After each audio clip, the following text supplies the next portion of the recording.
Hi, my name is Kevin Brewer, and I am here today with two gentlemen from Chesapeake Gold Corp. Alberto Galicia, nice to have you with us today. You're the Vice President of Exploration. And Gary Parkison, Vice President of Development. Our first interview with two people. That's pretty neat. Right on. All right, so anyway, yesterday, Gary gave, tomorrow you're going to give a presentation on the Metates Gold, Silver, Zinc Project, Durango and Sinaloa states in Mexico. Very exciting.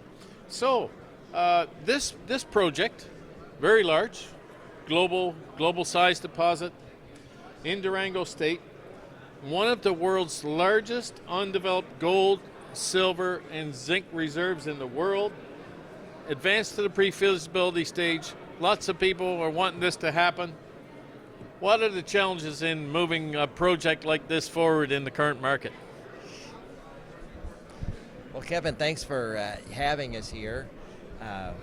The challenges in the current market for Metates really involve sort of where we are as Chesapeake as a company. Chesapeake is a junior company with which does not have the financial capability or operational expertise to advance the Metates by itself. Further, we don't really, while we have the financing or the cash on hand to advance the project to a full feasibility study, we think it's really the jurisdiction of the company that's going to build and operate Metates to really advance the project to a feasibility study. So with that, the challenge for Chesapeake is really to bring on one or more industry partners to help us advance the project to a full feasibility stage and then ultimately into development and operations. What does it take to bring on a large industry partner in these sort of challenging times? Well, a higher gold and silver price would help, of course, but I think one of the things that's working in our favor is we all know that the rate of discovery of additional new gold reserves is diminishing. Chesapeake has 18 million ounces of proven gold, over 520 million ounces of proven silver reserves.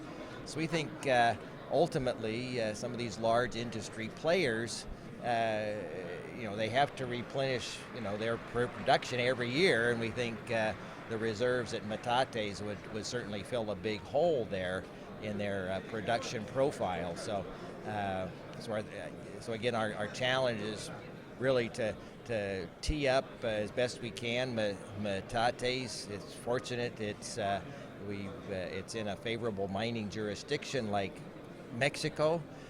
So we think sooner or later, and I've been on the project for something like 25 years now, that sooner or later, hopefully sooner, the capital markets will turn and the shareholders and the investors in these large mining companies will sort of give the green light to do some M&A activity and into some accretive acquisitions. And I think that's really the challenge is to keep going and hopefully sort of wait for the markets to turn.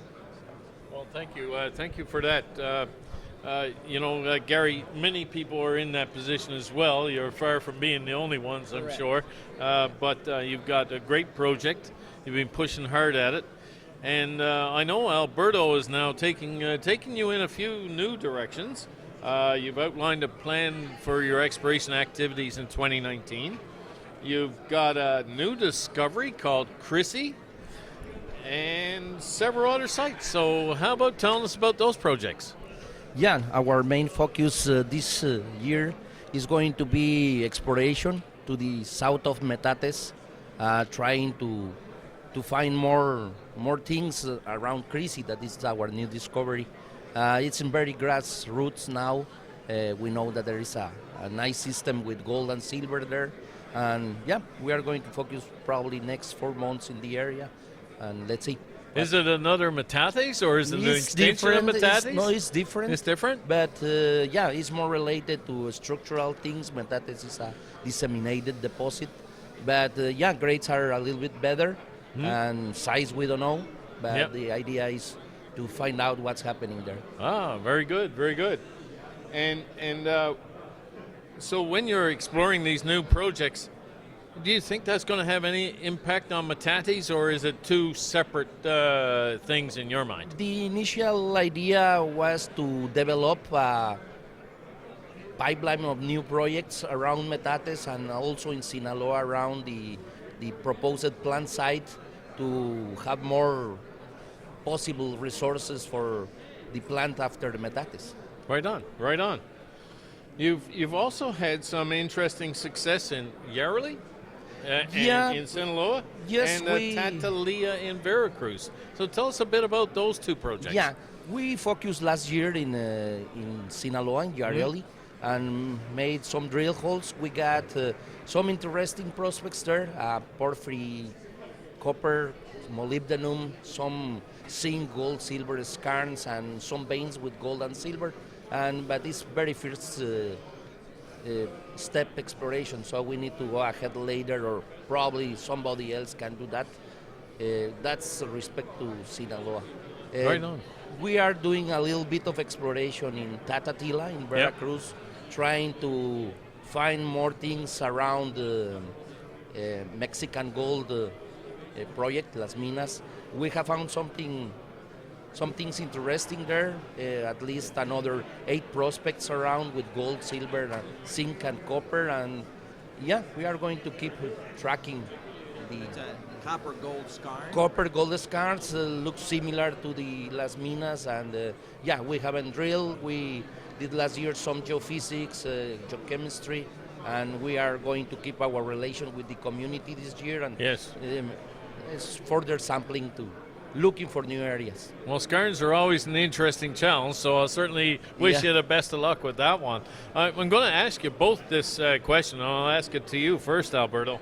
There's a new administration now in Mexico, and I'm wondering what changes do you feel are important to ensure that Mexico remains an attractive jurisdiction for exploration and mine investment? Yeah, regarding to the regional exploration, that is my main focus. The big question is what's going to happen with the canceled concessions. If this new administration is going to release that for the process of lottery and get new claims, or what's going to happen. That's the main point for us now. Yep. I can tell you, every speaker I've had so far has mentioned that one. So hopefully AMLO will get something that happens. message. Yeah. All right, Yeah. then I'm going to give you that chance now to answer that question, Gary. Yeah, I think the markets really like stability. So hopefully the new administration doesn't markedly divert from what the old administration had. Probably too optimistic to think that they might roll back some of the royalty and taxation provisions that they put in place, but hopefully they don't decide to increase those. And I think overall the administration had made some positive comments about community engagement and all of that. That's all, a lot of good things that the mining companies have already done, but to hear the administration say it is a positive thing. But I think going forward from a development standpoint, just stability is good. I think the Mexican jurisdiction is still looked upon very, very favorably. So just don't screw it up, I guess. Thanks, Gary. It's been a sincere pleasure to hear about the activities of Chesapeake Gold Corp here today. Thanks to Mexico Mining Center for this opportunity at their conference being held in Mazatlan, Sinaloa. in 2020, Mexico Mining Center will be hosting another conference, so stay tuned on that front.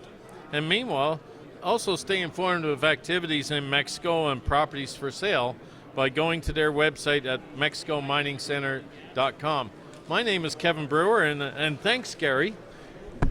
And thanks, Alberto, Thanks, Kevin. for you coming today. We really enjoyed your presentation. Thank you very much. Thanks to you.